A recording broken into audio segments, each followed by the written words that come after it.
because there is this Trinitarian hell that takes place on the cross. But the unity of the Godhead is the key to the unity that he has placed in humanity.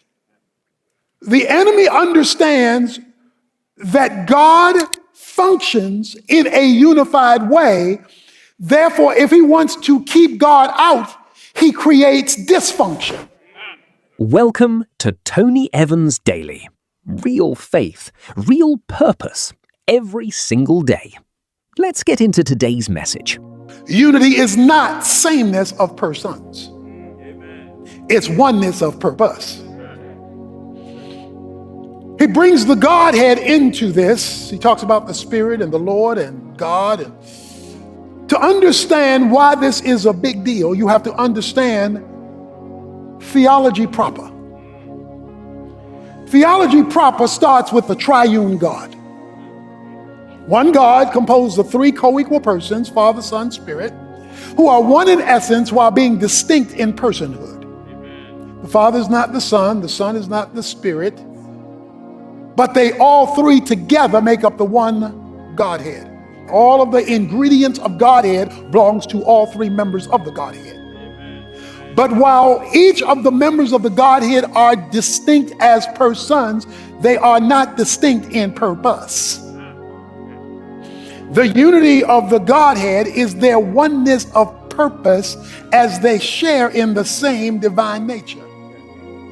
The only time there was a breach in this was on the cross when Jesus said, my God, why hast thou forsaken me? So you have a disruption of sorts that takes place. And I don't, God would have to explain how God could stop being God without stopping to be God so he could be God for us. Because there is this Trinitarian hell that takes place on the cross. But the unity of the Godhead is the key to the unity that he has placed in humanity. The enemy understands that God functions in a unified way. Therefore, if he wants to keep God out, he creates dysfunction. Because he knows God won't show up and show off where disunity has been normalized. So if he can get you fussing, cussing, and fighting within yourself, within your home, within the nation or the races or the culture, if he can do that, then he knows God won't hear your prayers. 1 Peter 3:7, he says the husband who's disunified from his wife, his prayers are hindered. But he comes right around in 1 Corinthians 7:5 and he says, but the husband and wife who come together in agreement can get through to heaven. It was their unity. So the reason Satan has y'all fighting is because he knows your church attendance won't matter. He knows your prayer meetings won't matter. Have you ever noticed how somebody in your life who you're in conflict with, you start off fighting about one thing that's small.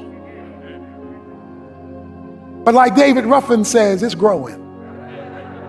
You know, it just keeps getting bigger and bigger and bigger. Now you cussing each other out over something that was tiny when you started.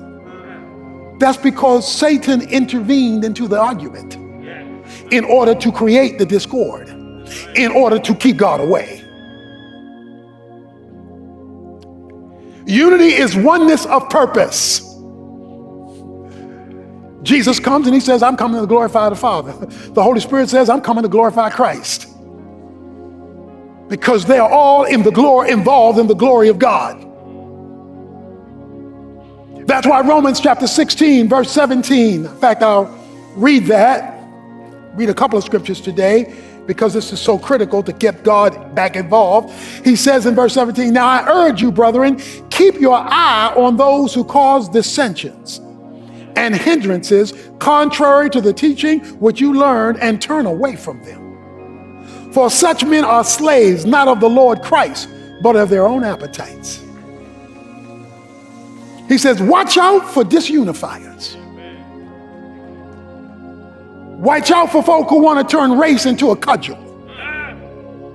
because they don't want unity. They want to keep division going.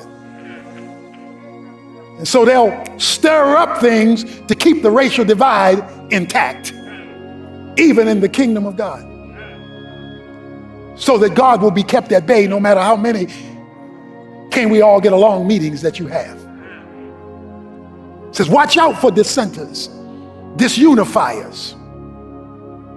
One of the things we have to do as counseling is determine which party, or whether it's both parties, are keeping disunity going because they don't want it fixed. Because if they do, then God is not involved. Watch out for disunifiers. Unity is not uniformity. It's not everybody being the same. It is everybody being on the same agenda. Paul in 1 Corinthians 1 verses 10 to 13 condemns the church at Corinth for developing a personality cult, where people were choosing personalities that they would align with, that was creating havoc and disunity in the church.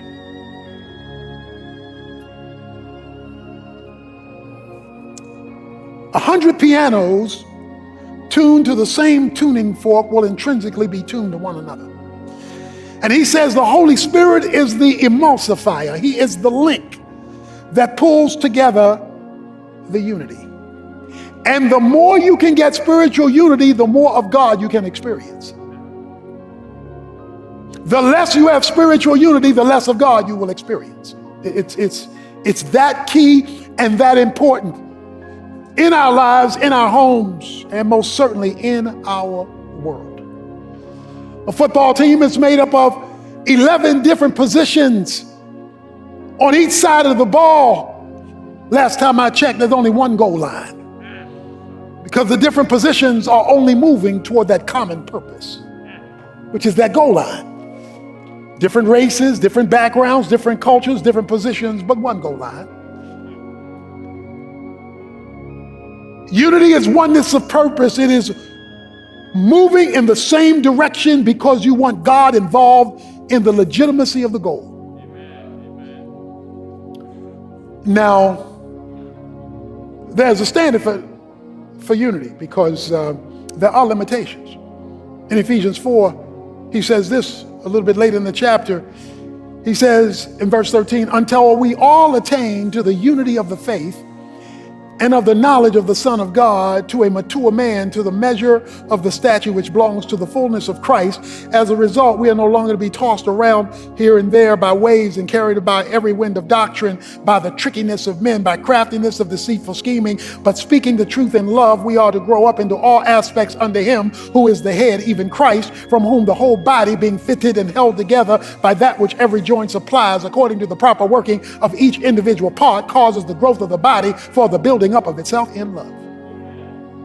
He says, until we all attain to the unity of the faith. You divide over two things: sin and false doctrine.